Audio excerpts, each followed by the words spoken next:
Am I the jerk for eating at a hospital cafeteria about once a week even though I'm not sick? Posted by you/same philosopher 927.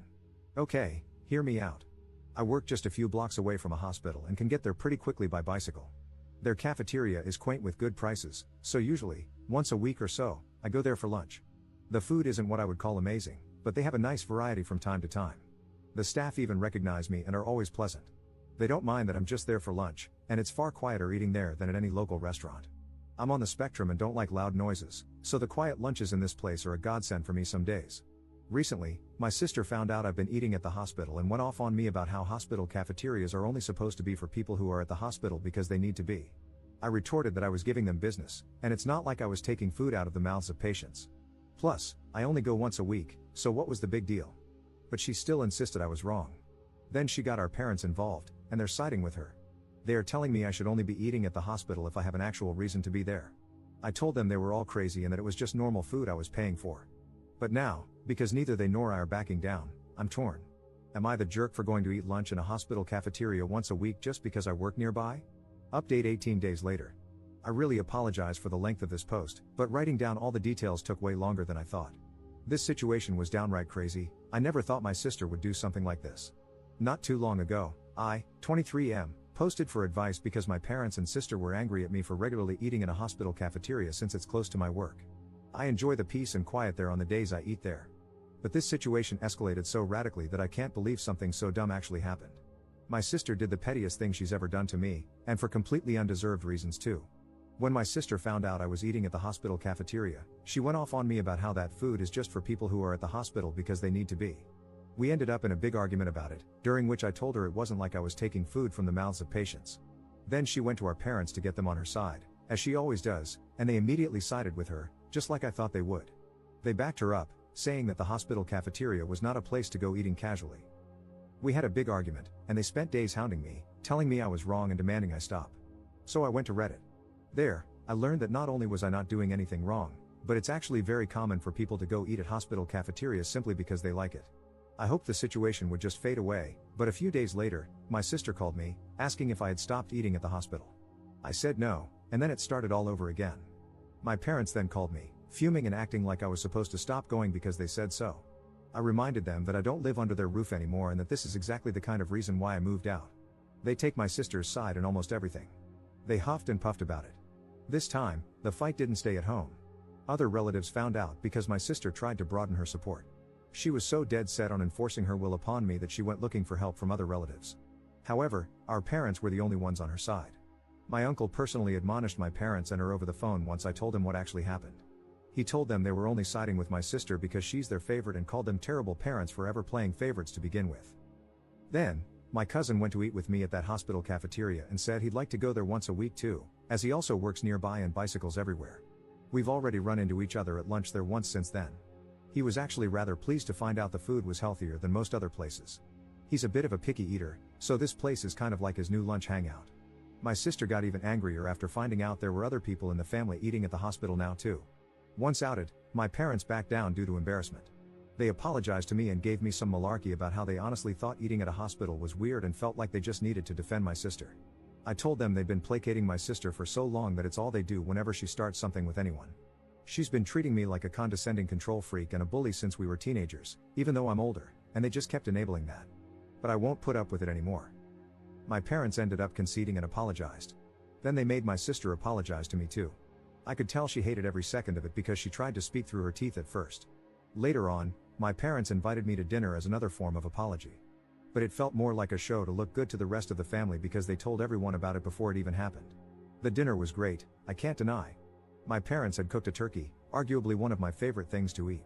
I love the drumsticks slathered with gravy. Yeah, I'm kind of a pig when I eat them, but I can't help it. My sister always thought it was hilarious and was one of the few things I didn't mind her laughing about. So, I thought nothing of why she was so giggly at dinner. Later, after the family dinner, I noticed my bike was missing.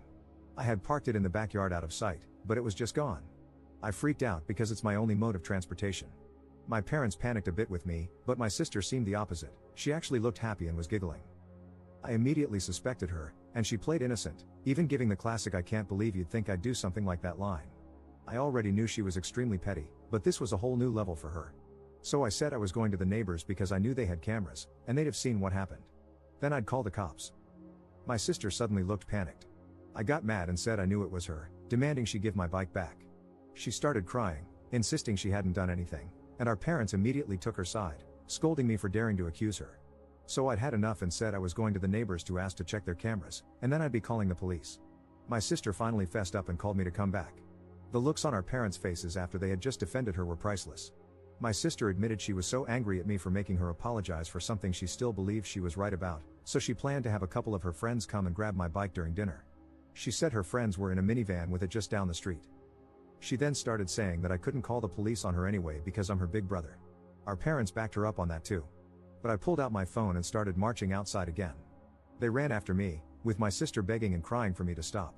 I called her a brat and told my parents I couldn't believe they were still defending her when she was acting this way. Our parents finally hit their limit with her enabling behavior and told her to make her friends bring my bike back immediately. She got on her phone, sniffling, and called her friends. But then she suddenly ran into her room to talk to them. I couldn't hear a thing she said through the door because it was all in whispers, and our parents looked very worried too. My sister would never have willingly admitted she had my bike stolen. She just kept sobbing that it was only a prank over and over again, repeatedly using the excuse that it's just a cheap bike anyway. I bought it used a few months ago for $50, but it's in great shape and my main mode of transportation. My sister kept looking at our parents to back her up, but this time they just couldn't. So she slumped down in a chair, hugging her knees and waiting with the rest of us. She looked increasingly freaked out the longer her friends took to bring my bike back and was repeatedly texting them. Even though my sister said her friends were just down the street, it took them roughly an hour to bring my bike back. They finally pulled up in the minivan with my bike shoved in the back, completely soaked and covered in mud, like it had just been pulled out of a wet, muddy ditch. The bike is a 700C, so it's too tall for either of them to ride. They had simply driven up, grabbed the bike, and dragged it into the van as quickly as they could before taking off. I say they stole it because I was almost certain in the moment that my sister had told them to dispose of my bike. Had I not pointed out that the neighbors had cameras, I might not have gotten it back at all. When her friends finally arrived, their legs were muddy and wet nearly up to their knees. They both begged me not to report them to the police for taking the bike. I asked them, while recording, to tell me the truth and pointed out that the neighbors had cameras. I asked if my sister had told them to get rid of my bike. They broke down and admitted that yes, my sister had instructed them to take the bike and dump it in a pond a few miles away. They had to go back and retrieve it when they realized they were caught. My bike had been nearly completely submerged in muddy water. Thankfully, I didn't have many added accessories on it besides a detachable headlight and my water bottle. However, the water bottle was missing. I wasn't surprised by what my sister's friends told me, and I had them tell our parents too. They laid into my sister until she was bawling on the floor, kicking and pounding like a toddler. I hadn't seen her act that way since she actually was a toddler, and I found it mortifying that she was still like this on the inside. Then she shut herself in her room. Her friends were banned from ever coming to my parents' house again. Afterward, my sister was forced to come out of her room by our mother and make another big apology to me. Our father then forced her to wash and oil my bike from stem to stern under his supervision while I took apart the headlight to clean and dry it. By the time my sister was done, it was dark outside.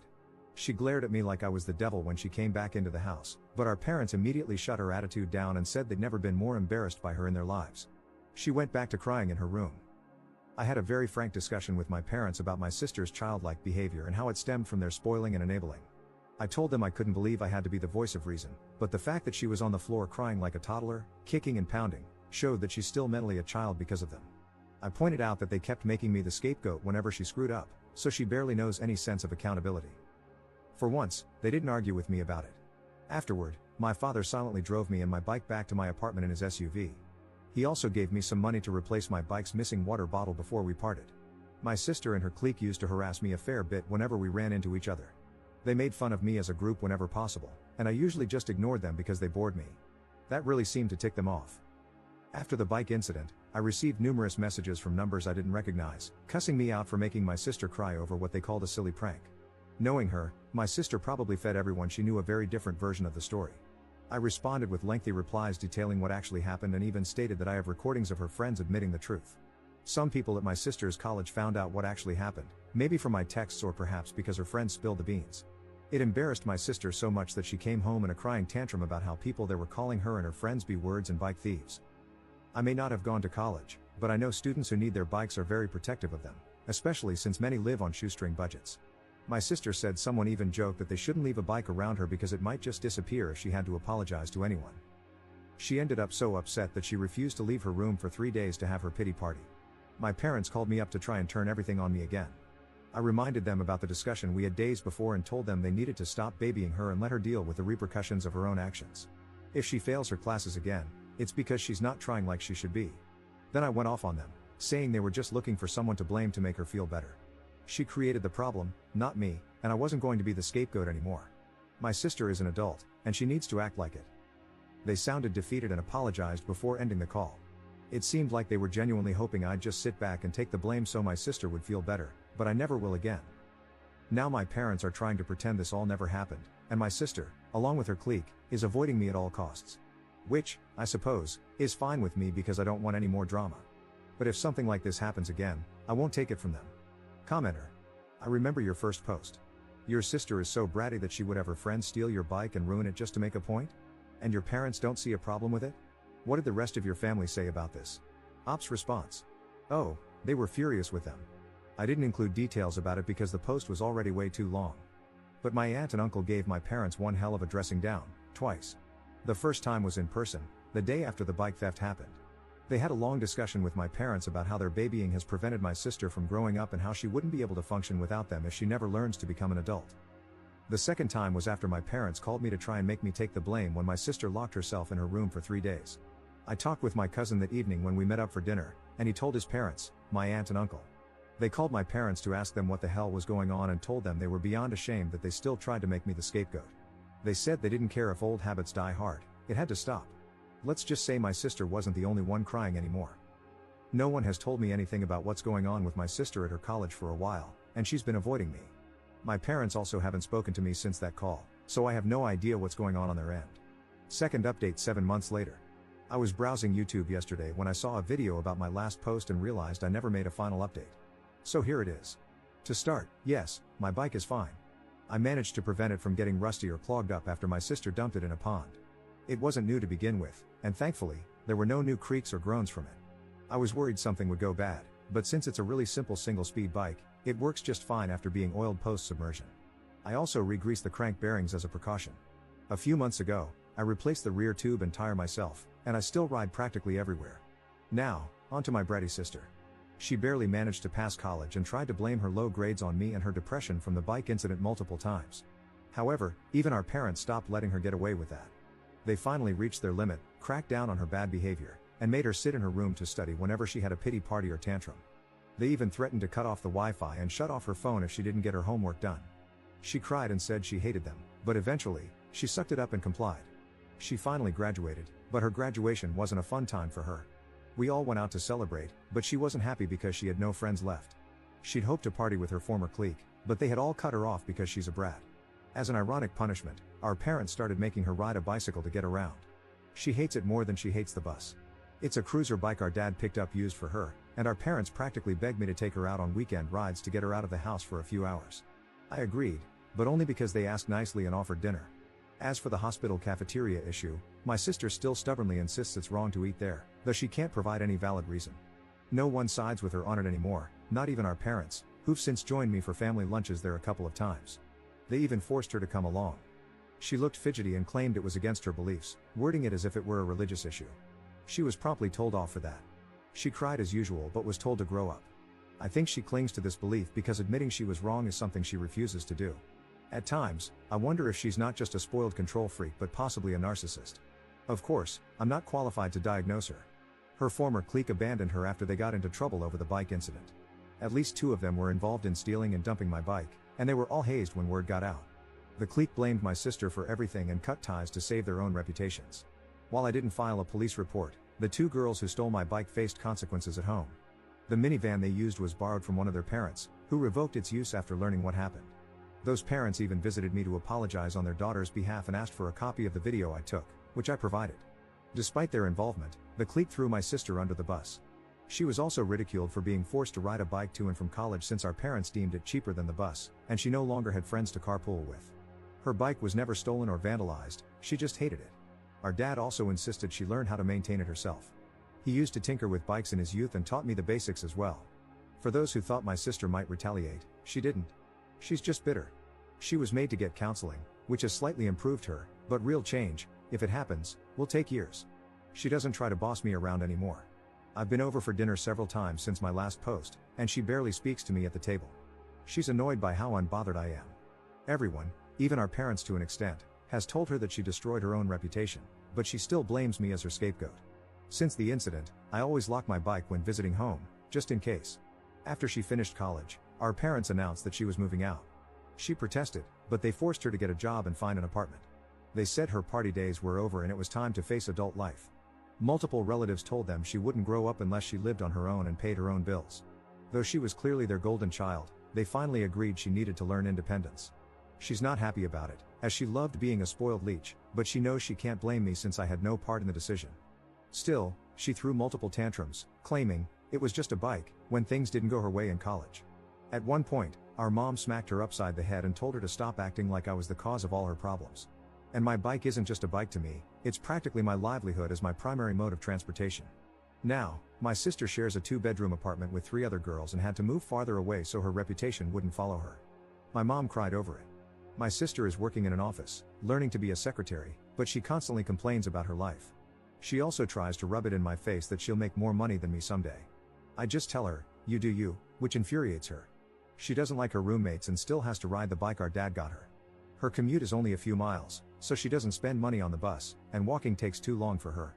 She demanded our parents buy her a car, but they refused, which led to her ignoring them for a while. We no longer go on bike rides together since she moved out. Back when we did, she'd taunt me immaturely, but I ignored her, which frustrated her more. She once claimed her bike was better because it had gears, but she could never outpace me anyway. It seemed to make her determined to get in better shape, at least. I think she wants me to be the big loser so she doesn't feel like one. She wanted an e-bike for Christmas, but our parents refused after seeing how expensive good ones are. They've already spent a lot on her, covering 3 years of college. As a joke, I gave her new bike tires for Christmas, earning a stink eye in return. In 2024, she needed financial bailouts from our parents because she couldn't manage her money. Despite facing the realities of life, she still acts like a spoiled brat in denial. She also resents that I live alone while she has to have roommates. Ironically, her roommates like me, which only upsets her more. I think she hates them because they don't cater to her whims like our parents used to. Living with people who don't indulge her must be a nightmare for her. That about sums everything up so far.